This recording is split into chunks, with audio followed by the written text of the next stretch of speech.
Hello student, welcome back to my channel Samrat academy. Student, मेरा नाम आकाश। मेरे प्यारे बच्चे, अगर आप भी 21 फरवरी को मैथ का पेपर देने वाले हैं तो वीडियो आपके लिए बहुत ज्यादा इंपॉर्टेंट है, ठीक है। और 21 फरवरी को 100% ये प्रश्न आने वाले हैं। 3 प्रश्नों को आज से ही आप लोग तैयार कर लो। इन प्रश्नों को very very most important question मैं आप लोगों को कराने वाला हूँ, ठीक है। और इस बार टारगेट हमारा 70 में 70 नंबर का, बिल्कुल। चाहे वो बहुविकल्पी हो, चाहे वो लघुत्तरी हो या त्रिगुत्री, सभी में मोस्ट इंपॉर्टेंट क्वेश्चन आप लोगों को लगातार करा रहा हूँ। बस आप लोगों को प्रैक्टिस करके जानी है। तो चलिए आज की वीडियो स्टार्ट करते हैं। और वीडियो स्टार्ट करने से पहले चैनल पे नया है तो चैनल को जरूर सब्सक्राइब कर लेना, इस वीडियो को जरूर लाइक कर देना। और एक भी प्रश्न मिस नहीं करना है, ठीक है। आप भी कॉपी कलम निकाल लीजिए और मुझसे पहले ही आंसर आप लोगों को कमेंट में करके बताना है। जैसा पहला अगर प्रश्न मैं पढ़ता हूँ, पहला प्रश्न यह है कि द्विघात समीकरण 3x² माइनस के 6x प्लस 4 बराबर 0 का विविक्त कर है, ठीक है। अब ये द्विघात समीकरण दे दिया है, इसका आपको निकालना है विविक्त कर, ठीक है। अब जब तक विविध कर का फार्मूला नहीं मालूम रहेगा तब तक इस क्वेश्चन को आप कर नहीं पाओगे, ठीक है। तो फार्मूले भी बहुत ज्यादा इंपॉर्टेंट होते हैं। देखो, विविध कर का फार्मूला होता है, विविध कर को हम डी से नोट करते हैं। तो डी बराबर फार्मूला होता है यहाँ पे b² माइनस के 4ac। यह विविध कर का फार्मूला होता है। अब यहाँ पे ए बी सी का वैल्यू यहाँ से निकाल कर यहाँ पे पुटअप कर दो, विविध कर निकल जाएगा। तो यहाँ पे दिया है आपको 3x² माइनस के 6x प्लस 4 बराबर 0, ठीक है। और द्विघात समीकरण का इक्वेशन क्या होता है, ax² प्लस के bx और प्लस के c बराबर 0। अब यहाँ से तुलना करके ए बी सी का वैल्यू निकाल लो। देखो, x² से x² कैंसिल, तो a बराबर यहाँ से निकल गया 3। इसी तरह इस यक्स से यक्स कैंसिल, तो b बराबर आपका आ गया माइनस के 6 और c बराबर यहाँ से आपका निकल गया 4। तो देखो, ए बी सी का वैल्यू निकल गया। अब यहाँ पे सिर्फ पुटअप कर दो, ठीक है। तो चलो, यहाँ पे हो जाएगा d बराबर b², b का वैल्यू कितना, माइनस के 6, तो हो जाएगा माइनस के 6 का होल स्क्वायर और माइनस के 4 गुणे ए का वैल्यू कितना है 3, तो यहाँ 3 रख लो। इसी तरह सी का वैल्यू 4 है तो यहाँ पे 4 रख लो। तो देखो, डी बराबर होगा -6 का स्क्वायर करोगे तो ये आ जाएगा 36, बीच में आपका माइनस, ये हो जाएगा 4 तो यहाँ 12, और 12 चौक 48, ठीक है। तो 48 हो जाएगा डी बराबर। 48 में से यहाँ पे अगर 36 में घटा दो तो कितना बच जाएगा, यहाँ पे 8 में से 6 जाएगा तो 2, और यहाँ से आपका 4 में से 3 जाएगा तो यहाँ पे 1, और चिन्ह रहेगा माइनस का, तो माइनस के क्या आ गया यहाँ पे 12, ठीक है। डी बराबर माइनस के 12, यही आपका विविध कर है। विविध कर कितना आ गया 12। अब देखेंगे कि ऑप्शन में दिया हुआ कि नहीं। तो देखो, ऑप्शन ए जो है इस प्रश्न का राइट आंसर हो जाएगा। देखो, दिया है कि नहीं 12। तो देखो, विविध कर पूछता है, 100% पूछता है, तो विविध कर का फॉर्मूला याद होना चाहिए, तभी आप इस क्वेश्चन को कर पाओगे। चलिए, ये भी प्रश्न हो गया। अब आगे बढ़ेंगे, अब देखेंगे दूसरा प्रश्न। देखो, प्यारा प्रश्न है दूसरा प्रश्न। यह प्रश्न लगातार एग्जाम में आता है, त्रिभुज का यह प्रश्न है और हमेशा पूछा जाता है। मैं इसकी एक ट्रिक बताऊंगा आप लोगों को। देखो, प्रश्न यह है कि यदि दो समरूप त्रिभुजों की संगत भुजाएं दो संबंधित 3 के अनुपात में हैं तो उनके क्षेत्रफलों में अनुपात होगा। देखो, दो तरीके से प्रश्न आता है। एक जो कि इस टाइप का यह प्रश्न है कि आपको संगत भुजाओं का अनुपात दे दिया है और क्षेत्रफलों का अनुपात पूछ रहा है। कभी कभी क्या होता है ना कि क्षेत्रफलों का अनुपात दे देता है और संगत भुजाओं का अनुपात पूछता है। यही दो टाइप है इसका। और इसका नियम देख लो क्या होता है कि जब भी आपको संगत भुजा दिया रहे, जब आपको भुजा दिया रहे और क्षेत्रफल पूछे, तो बस इसका वर्ग आप लोगों को कर देना। जैसे 2 संबंध 3 है ना, तो 2 का वर्ग कर दो, इधर 3 का वर्ग कर दो, तो 2 का वर्ग क्या हो जाएगा 4, संबंध 3 का वर्ग क्या हो जाएगा 9। तो 4 संबंध 9 जो है उनके क्षेत्रफलों का अनुपात आ जाएगा। मतलब कि ऑप्शन सी जो है इस प्रश्न का राइट आंसर होगा। कभी कभी क्या होता है कि यहाँ पे क्षेत्रफलों का अनुपात दे देगा, तो क्षेत्रफल का अनुपात 4 संबंधित 9 ऑलरेडी दे देगा। आप पूछेगा कि भुजाओं का, तो उस समय वर्गमूल निकालेंगे, तो 4 का वर्गमूल निकालोगे तो 2 आ जाएगा, 9 का वर्गमूल निकालोगे तो 3 आ जाएगा। तो दोनों टाइप समझ गए ना। अगर भुजा दिया रहेगा, भुजाओं का अनुपात दिया रहेगा, क्षेत्रफलों का अनुपात पूछेगा तो आप इसका वर्ग कर दो, आंसर मिल जाएगा। और क्षेत्रफलों का अनुपात अगर दिया रहेगा और भुजाओं का अनुपात पूछेगा तो इसका वर्गमूल निकाल दो, आंसर मिल जाएगा।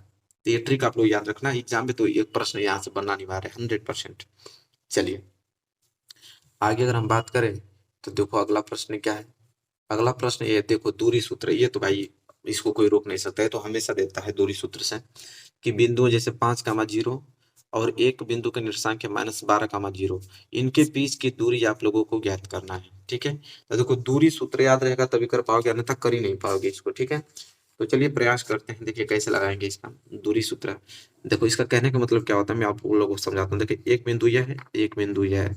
मान लेते हैं कि बिंदु पॉइंट ए है और ये बिंदु बी है, और ए का निर्देशांक यहाँ पे दिया है, क्या दिया है, 5, 0 दिया है, और बी का निर्देशांक ये वाला है -12, 0 दे रखा है। अब इनके बीच की दूरी पूछ रहा है, मतलब ए बी के बीच की दूरी, ठीक है।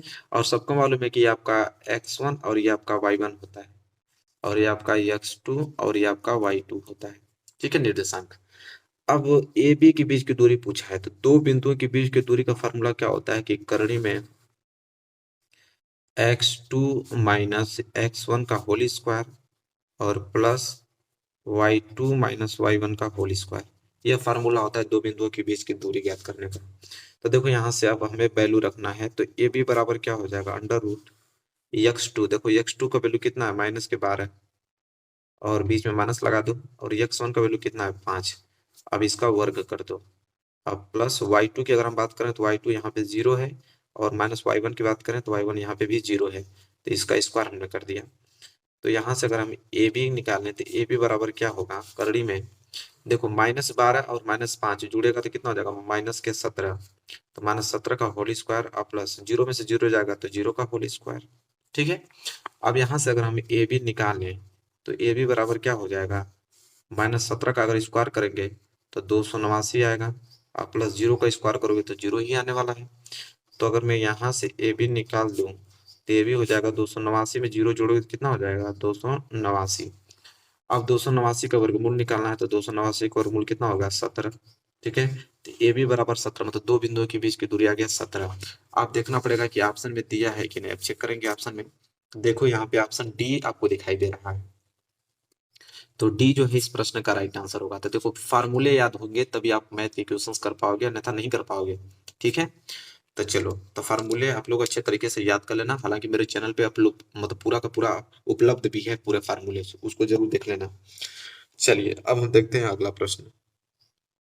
देखो मेरे प्यारो, जो अगला प्रश्न, देखो अगला प्रश्न दो तरीके से आप लगा सकते हो। देखो दिया कि यदि 3 cot a बराबर 4, तो पूछा है कि sec a का मान होगा। तो या तो तुम त्रिभुज बनाकर इसको हल कर सकते हो, ठीक है, या तो तुम एक डायरेक्ट फार्मूले से भी इसको कर सकते हो। कैसे, मैं आपको बताता हूँ, देखो आसान तरीका। तुम त्रिभुज बना के भी इसको हल कर सकते हो, जैसे यहाँ पे दिया है 3 cot a बराबर 4, दिया है ना, तो यहाँ से cot a का वैल्यू निकल सकता है, बिल्कुल। ये cot a बराबर क्या हो जाएगा, 4। ये 3 गुणा में तो इधर आएगा तो क्या हो जाएगा, भाग में, मतलब cot a बराबर आ गया 4/3, ठीक है। और यहाँ से आपको पूछा है कि sec a का हमें वैल्यू बताइए। देखिए एक सर्वसमिका होगी, सर्वसमिका आप लोगों को याद होगा, सेक और टेन में सर्वसमिका चलता है। जैसे अगर हम सेक ए की बात करें तो सेक ए बराबर होता है करड़ी में 1 प्लस के 10 स्क्वायर a, यह फॉर्मूला होता है सर्वसमिका। अब आप कहोगे कि सर सेक ए की वैल्यू निकालना है, ठीक है, लेकिन यहाँ पे तो 10 स्क्वायर है और यहाँ पे हमके तो कॉट दिया है, तो कैसे वैल्यू रखेंगे। तो भाई कॉट है तो इसको 10 में चेंज कर दो, क्योंकि फार्मूला क्या होता है कि कॉट ए बराबर 1/10a, लिख सकते हो, बिल्कुल लिख सकते हो, ठीक है।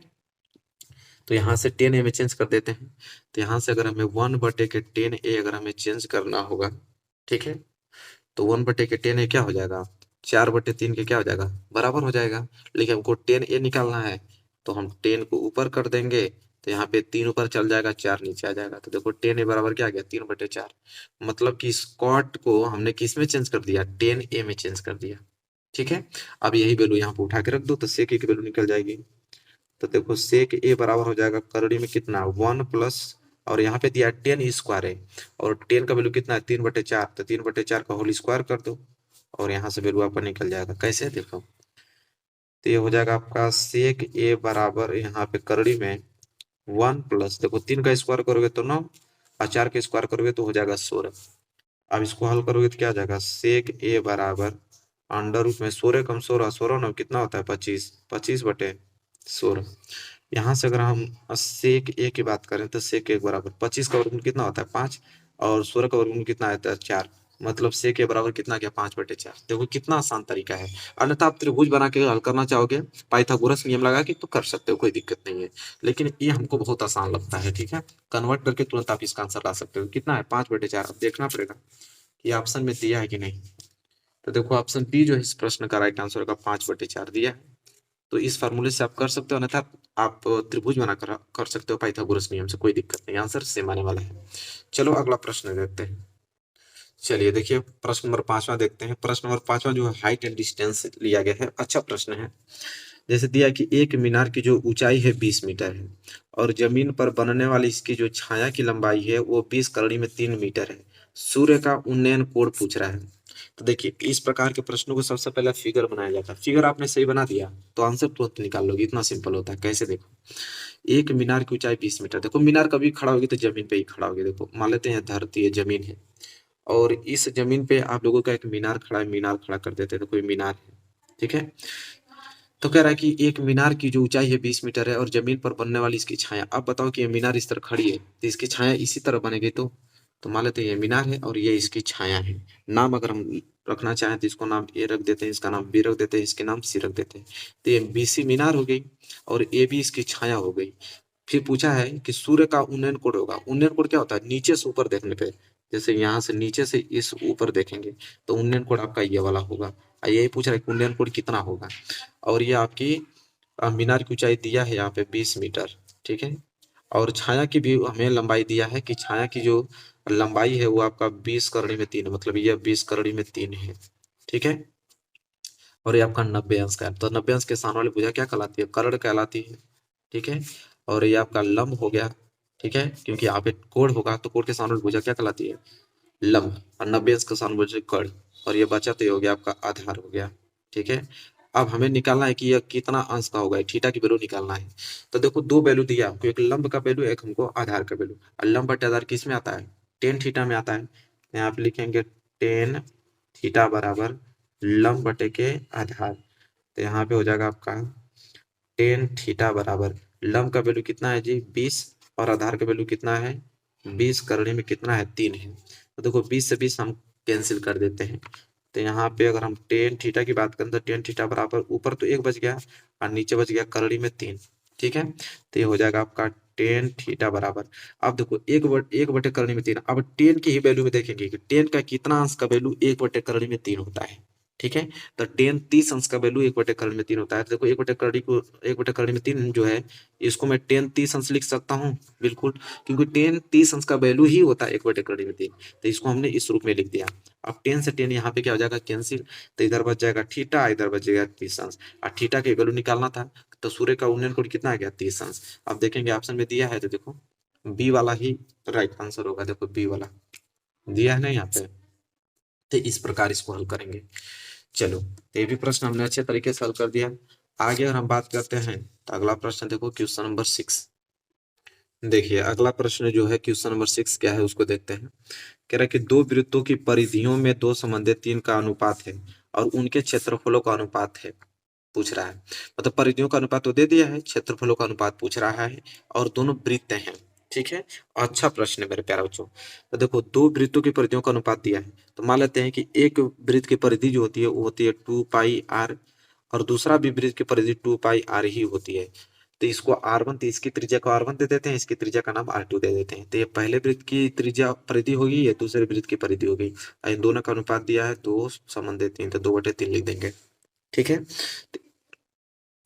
तो यहाँ से आप देख पा रहे हैं कि 2π से 2π क्या हो जाएगा कैंसिल, ठीक है। तो यहाँ पे बच जाएगा आपका R1 और नीचे बच गया आपका R2। तो R1/R2 कितना हो जाएगा 2/3। तो त्रिज्याओं का अनुपात तो मिल गया। अब हमसे पूछा क्या है कि क्षेत्रफलों का अनुपात। तो क्षेत्रफल क्या होता है, तो πr² क्षेत्रफल होता है और नीचे भी आपका πr² ही होगा। लेकिन ये त्रिज्या R1 मान लेते हैं, इसकी त्रिज्या R2 मान लेते हैं। तो ये पहले वृत्त का क्षेत्रफल हो गया, दूसरे वृत्त का क्षेत्रफल हो गया, इसी का अनुपात पूछ रहा है। तो यहाँ पे भी देखेंगे तो पाई से पाई कैंसिल हो गया, बच गया आपका R1 का स्क्वायर बटे R2 का स्क्वायर। R1 का वैल्यू 2 है तो हो जाएगा 2 का स्क्वायर और बटे R2 का वैल्यू 3 है तो हो जाएगा 3 का स्क्वायर। तो देखो 2 का स्क्वायर 4, 3 का स्क्वायर 9। तो क्षेत्रफल में अनुपात कितना आ गया 4:9। ठीक है, तो आप देखेंगे दिया है कि नहीं ऑप्शन में। तो अच्छे अच्छे प्रश्न है, सिंपल सिंपल है। चार समन्वय देखो पहला ही इस क्वेश्चन का राइट आंसर होगा। ठीक है, चार समन्वय नौ। चलिए आगे बात कर लेते हैं। अगला प्रश्न देखो, देखो यह प्रश्न तो हमेशा पूछता है मेरे प्यारे बच्चों, इसको तो अच्छे तरीके से आप लोग तैयार कर लेना। क्या है प्रश्न, मैं आप लोगों को अच्छे से पढ़ के बताता हूँ। देखो प्रश्न यह है कि त्रिज्या आर के एक वृत्त के कोण थीटा वाले त्रिज्यखंड के संगत चाप की लंबाई है। देखो ये प्रश्न ये कहना चाह रहा है, ठीक है, अच्छा प्रश्न है और दो तरीके से प्रश्न पूछता है, एक संगत चाप की लंबाई, एक क्षेत्रफल भी पूछ लेता है। तो देखो, देखो क्या है, एक वृत्त है, ठीक है, एक वृत्त है और आर त्रिज्य खंड है। देखो ये भी त्रिज्या है, ये भी त्रिज्या है, इसकी त्रिज्या आर है, इसकी त्रिज्या आर है, ठीक है, और इसके बीच जो कोण बन रहा है वो थीटा है। और यहाँ से हमको पूछा है कि बिंदु को ए नाम दे देते हैं, इस बिंदु का बी नाम दे देते हैं। अब ए से लेके बी तक संगत चाप की लंबाई पूछ रहा है, ठीक है। तो देखो इसका फॉर्मूला क्या होता है कि कोण कितना बनना है, थीटा, और टोटल वृत्त का कोण कितना होता है 360 अंश। और यहाँ पे लंबाई पूछा है ना, तो लंबाई किस पे नोट करती है, परिधि पे। तो परिधि क्या होती है, 2 पाई आर होता है, ठीक है। तो थीटा बटे 360 गुणे 2 पाई आर, यह जो है संगत चाप की लंबाई हो जाएगी, जैसा कि देख पा रहे हो ऑप्शन सी। और कभी कभी क्या होता है कि इसका क्षेत्रफल पूछ लेता है कि इसके द्वारा कितना क्षेत्रफल घेरा गया है। तो क्षेत्रफल पूछेगा ना तो फॉर्मूला सेम यही रहेगा, थीटा बटे 360। और क्षेत्रफल किस पे नोट करता है, तो वृत्त का क्षेत्रफल क्या होता है, पाई आर स्क्वायर, तो पाई आर स्क्वायर हो जाएगा, ठीक है। तो क्षेत्रफल पूछेगा तो यह वाला हो जाएगा। और यह वाला रूपांतर देखो इस तरह दिया है, जैसे 2 से घटा देंगे इसको तो ये 360 बार में कट जाएगा। तो थीटा बटे 360 गुणे पाई आर स्क्वायर आ गया। तो देखो यहाँ पे दो तरीके से क्वेश्चन पूछेगा, अगर संगत चाप की लंबाई पूछा है तो ऑप्शन सी होगा, जो कि प्रश्न में दिया हुआ है। कभी कभी क्या करता है कि क्षेत्रफल पूछ लेता है, तो क्षेत्रफल में ये वाला ऑप्शन सही होगा, डी वाला। इतना याद रखना, दोनों प्रश्न हमने एक ही जगह आपको बता दिया। चलिए ये प्रश्न 7 हो गया ना, प्रश्न 8 की तरफ बढ़ते हैं। चलिए अगला प्रश्न देखते हैं, प्रश्न नंबर 8वां। देखो बहुत अच्छा प्रश्न है प्रश्न नंबर 8वां। प्रश्न यह है कि दो गोले के आयतनों का जो अनुपात है वो 64 संबंध 27 है, और कह रहा है कि उनके वक्र पृष्ठीय क्षेत्रफलों का अनुपात होगा। अच्छा प्रश्न है। सबसे पहले तो हमको ये दिया है कि दो गोले हैं और दोनों गोले के आयतन का अनुपात दे दिया है, और उनके वक्र पृष्ठीय क्षेत्रफलों का अनुपात पूछ रहा है। अच्छा प्रश्न है, देखो कैसे हल करेंगे। इसके लिए भी आप लोगों को फॉर्मूला याद रहेगा तभी कर पाओगे, अन्यथा नहीं कर पाओगे, ठीक है। देखो कैसे करना है मैं बताता हूँ आप लोगों को। देखो गोले का आयतन दिया है, दो गोला है, तो देखो दोनों गोले का आयतन तो सेम ही होता है। गोले का आयतन क्या होता है कि 4/3, इसको नोट कर लो, ठीक है। 4/3 पाई r1 का क्यूब कर देते हैं, और दूसरा गोले का फॉर्मूला वही होगा, तो इसको हम 4/3 पाई r2 का क्यूब कर देते हैं। तो ये पहले गोले का आप लोगों का आयतन हो गया, ये दूसरे गोले का आयतन हो गया, और दोनों का अनुपात दिया है कितना, 64/27, ठीक है। तो एक चीज नोटिस करें कि 4/3 पाई इसमें भी है, 4/3 पाई इसमें भी है, तो दोनों को हमने यहाँ पे कैंसिल कर दिया। ऊपर बच गया आपका r1 का क्यूब, और नीचे बच गया आपका r2 का क्यूब, बराबर इधर हो गया 64/27। तो देखो यहाँ पे वर्गमूल है, यहाँ पे क्या है, वर्ग है, और वर्ग को इधर पूछेंगे तो क्या हो जाएगा वर्गमूल में। तो अगर हम r1/r2 निकालें, तो ये जो दोनों वर्ग हैं उधर जाएंगे, अरे सॉरी वर्ग कह रहा हूँ, घन है, तो घन उधर जाएगा तो घनमूल में हो जाएगा। तो ये 64 क्या हो जाएगा 27, और इधर निकल जाएगा आप लोगों का घनमूल, ठीक है, क्योंकि इधर घन है उधर जाएगा तो घनमूल हो जाएगा। तो r1/r2 बराबर कितना आ जाएगा, तो 64 का जाकर घनमूल हम निकालें तो कितना आ जाएगा 4, और 27 का घनमूल निकालेंगे तो हो जाएगा 3। मतलब r1/r2 का वैल्यू कितना आ गया 4/3। हमसे पूछा है क्वेश्चन में, यहाँ पे क्वेश्चन में दिखा देता हूँ कि उनके वक्र पृष्ठीय क्षेत्रफलों का अनुपात, मतलब गोले के वक्र पृष्ठीय क्षेत्रफलों का अनुपात पूछा है। अब वक्र पृष्ठीय क्षेत्रफल का जो अनुपात होगा तो ये होता है आपका 4 पाई r1 का स्क्वायर और बटे में 4 पाई r2 का स्क्वायर। यह पहले गोले के वक्र पृष्ठीय क्षेत्रफल है, ये दूसरे गोले के वक्र पृष्ठ का क्षेत्रफल है।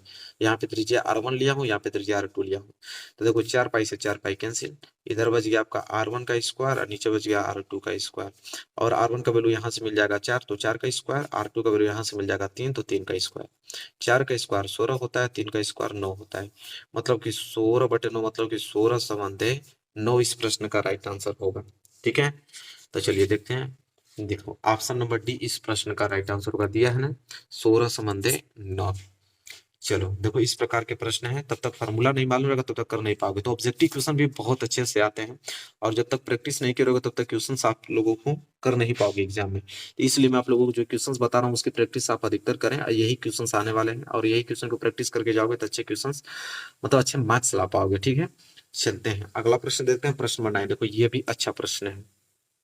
देखिए प्रश्न क्या है, पढ़ते हैं। अच्छा प्रश्न है। एक लंबवृत्तीय बेलन के आधार पर क्षेत्रफल जो है 9 पाई सेंटीमीटर स्क्वायर है, तो उसके आधार का व्यास क्या होगा। देखो अच्छा प्रश्न है, कैसे इसको समझेंगे मैं आप लोगों को बताता हूँ। देखो एक लंबवृत्तीय बेलन है, अगर बेलन की बात करें तो एक देखो बेलन हम बना लेते हैं। देखो ये बेलन है, और यहाँ पे आपको एक चीज दिया हुआ है कि एक लंबवृत्तीय बेलन के आधार पर क्षेत्रफल, ये जो आधार का ये क्षेत्रफल आपको दिखाई दे रहा है, ये क्षेत्रफल दे रखा है कितना, 9 पाई सेंटीमीटर स्क्वायर ये क्षेत्रफल दे रखा है। ठीक है, और आपसे पूछा है तो उसके आधार के व्यास बताइए। ये पूरा का पूरा आपको व्यास बताना है, यहाँ से लेके यहाँ तक। ठीक है, तो यहाँ से लेकर ये तो त्रिज्या होती है, ये भी त्रिज्या, मतलब व्यास की तरह बात करें तो 2r क्या हो जाएगा, इसका व्यास हो जाएगा, और यही व्यास पूछा है। तो देखो क्या होता है कि जो बेलन होता है, तो बेलन का जो निचला सिरा होता है आधार, वो वृत्ताकार होता है। तो वृत्ताकार मतलब कि वृत्त का क्षेत्रफल, और वृत्त का क्षेत्रफल आपको 9 पाई सेंटीमीटर स्क्वायर दिया है। वृत्त का क्षेत्रफल क्या होता है, पाई आर स्क्वायर। तो पाई पाई आर स्क्वायर बराबर 9 पाई तो आपको दे ही रखा है, तो पाई से पाई कैंसिल। R2 बराबर कितना हो जाएगा, मतलब आर स्क्वायर बराबर कितना हो जाएगा, 9। अगर आर निकालेंगे तो ये वर्ग है तो उधर जाएगा तो वर्गमूल, तो आर बराबर क्या हो जाएगा, 9 का वर्गमूल 3, मतलब त्रिज्या आपका 3 निकल गया। हमसे व्यास पूछा है, व्यास क्या है 2r, तो हो जाएगा 2 गुणे आर का वैल्यू कितना है 3, तो 3 दूनी के 6। देखो व्यास कितना आ गया, 6 आ गया।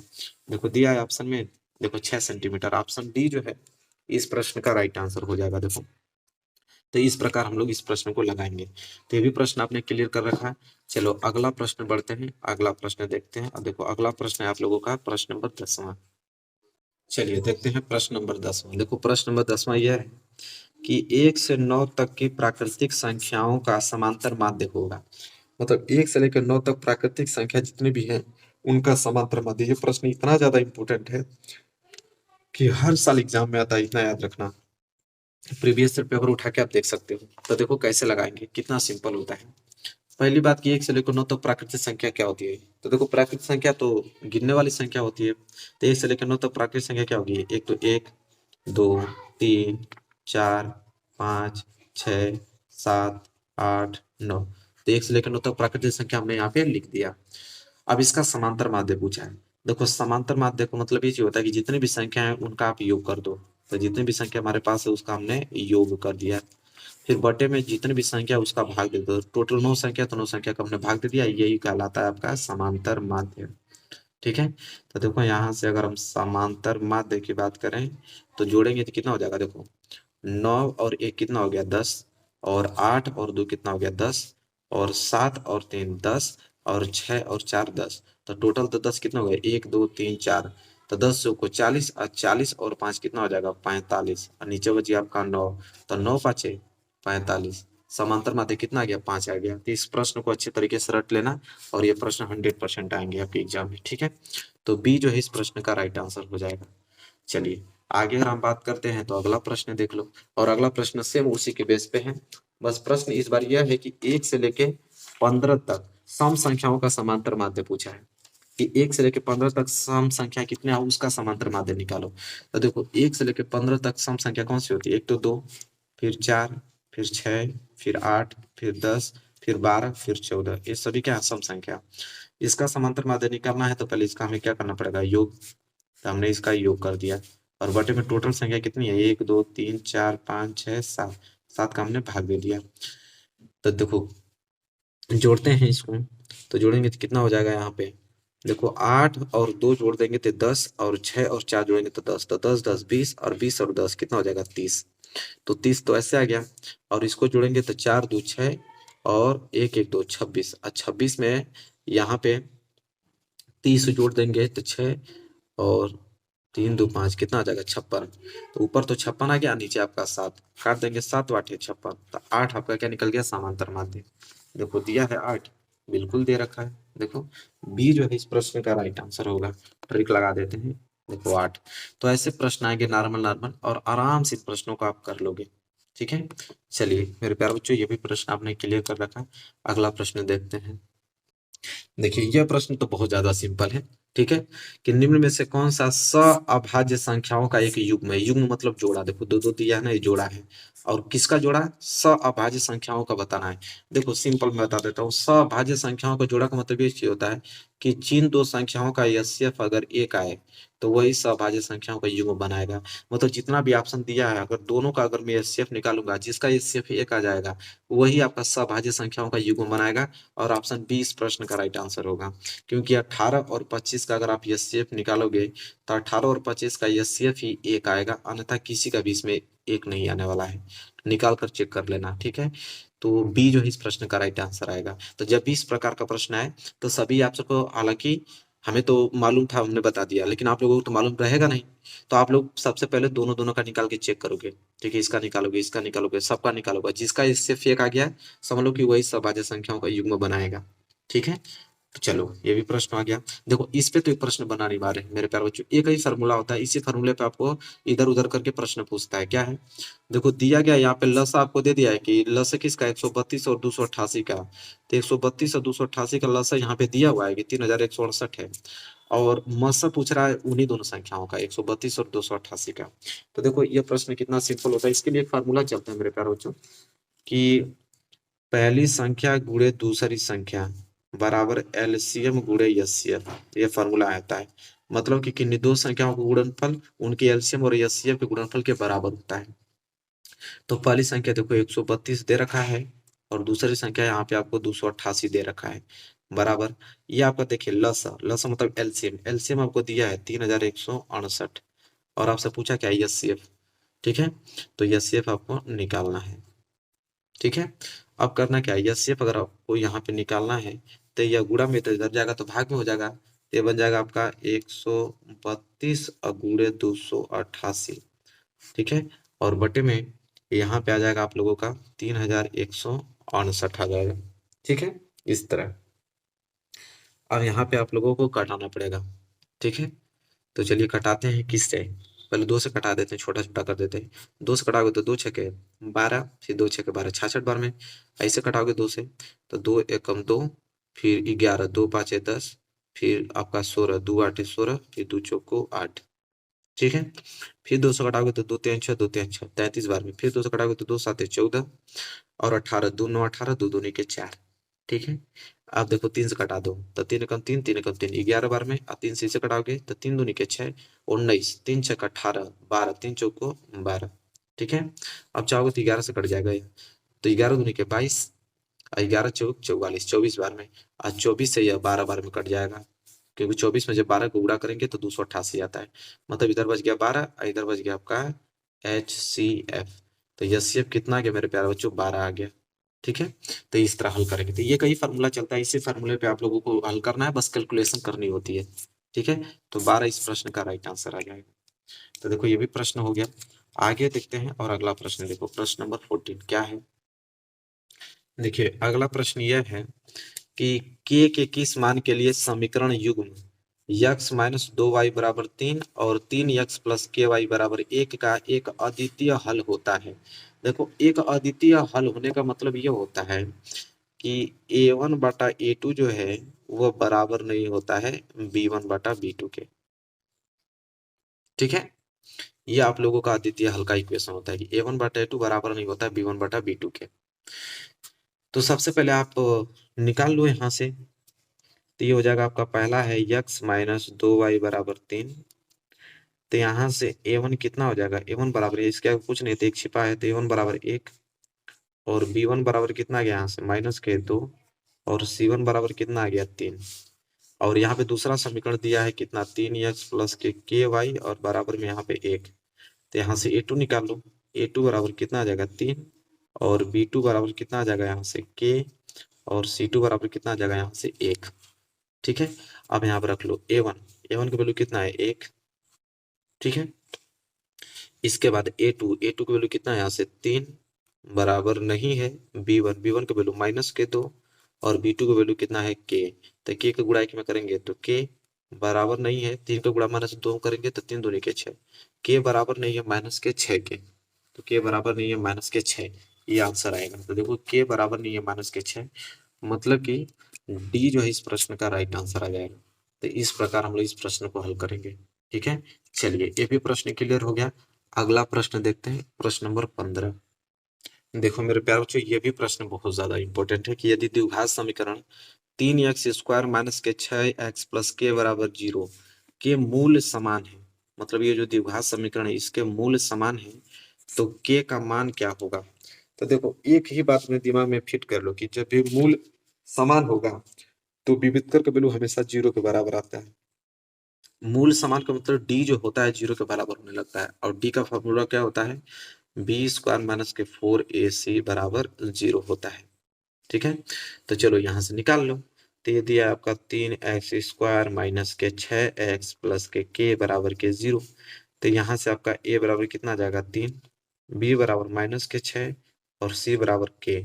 अब रख लो, तो b का स्क्वायर मतलब कि माइनस के 6 का स्क्वायर और -4 गुणे a का वैल्यू 3 और c का वैल्यू k बराबर 0। तो -6 का स्क्वायर करोगे तो 36 और -4 3 12 के, तो 12 के बराबर क्या आ जाएगा 0।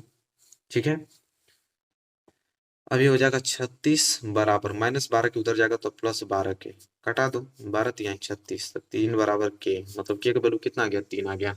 ठीक है, और यही पूछा था हमसे, तो के बराबर 3 आ गया, मतलब कि ए जो है इस प्रश्न का राइट आंसर होगा 3।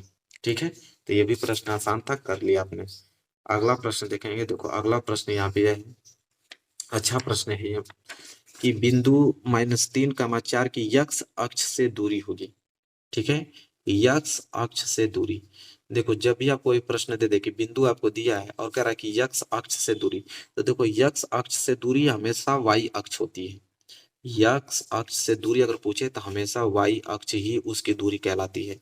तो यह होता है आपका यक्स और यह होता है आपका वाई। तो वाई की वैल्यू कितना है 4, तो इसलिए क्या हो जाएगा 4 इस प्रश्न का राइट आंसर हो जाएगा। ठीक है, अगर प्रश्न में आपको यह देता है कि बिंदु इतना की वाई अक्ष से दूरी, तो वाई अक्ष से दूरी क्या होता है यक्स अक्ष, यक्स अक्ष मतलब -3 हो जाता तब। ठीक है, तो ये आप लोग अच्छे तरीके से याद कर लेना इस फॉर्मूले को। ठीक है, अगला प्रश्न देखो।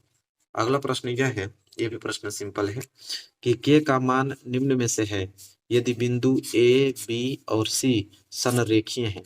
संरेखीय होने का मतलब कि त्रिभुज का क्षेत्रफल 0 के बराबर होगा, और त्रिभुज का क्षेत्रफल 0 के बराबर कर देते हैं और वहां से के का वैल्यू निकाल लेते हैं। देखिए तो त्रिभुज का क्षेत्रफल क्या होता है, अगर मैं यहाँ से त्रिभुज का अगर हम एरिया की बात करें, तो त्रिभुज का एरिया क्या होता है 1/2, फिर बड़ा कोष्टक में यहाँ पे क्या होता है x1। ठीक है, और x1 की बात क्या आता है यहाँ पे y2 माइनस y3, फिर प्लस x2 के बाद क्या आ जाएगा y3 माइनस y1, फिर x3 के बाद यहाँ पे आ जाएगा आपका y1 माइनस के y2। ठीक है, तो ये आप लोगों के फॉर्मूला है, और यह किसके बराबर आ जाएगा 0 के, इसलिए क्योंकि यहाँ पे संरेखीय बोला है। ठीक है, चलते हैं, लेकिन याद रखिएगा कि ये जो है x1 और यह आपका y1, यह आपका x2, यह आपका y2, यह आपका x3, यह आपका y3। ठीक है, बस अब यहाँ पे कुछ करना नहीं, बस वैल्यू आप लोगों को पुट अप कर देना है, आंसर आ जाएगा। ठीक है, देखिए ये हो जाएगा 1/2। ठीक है, बड़ा कोष्टक x1 बराबर 2, y2 बराबर यहाँ से k, माइनस y3 बराबर यहाँ से -3, तो -3 और यह माइनस +3 हो जाएगा। ठीक है, और प्लस x2 कितना है 4, y2 यहाँ से k, माइनस y3 कितना है y3 यहाँ पे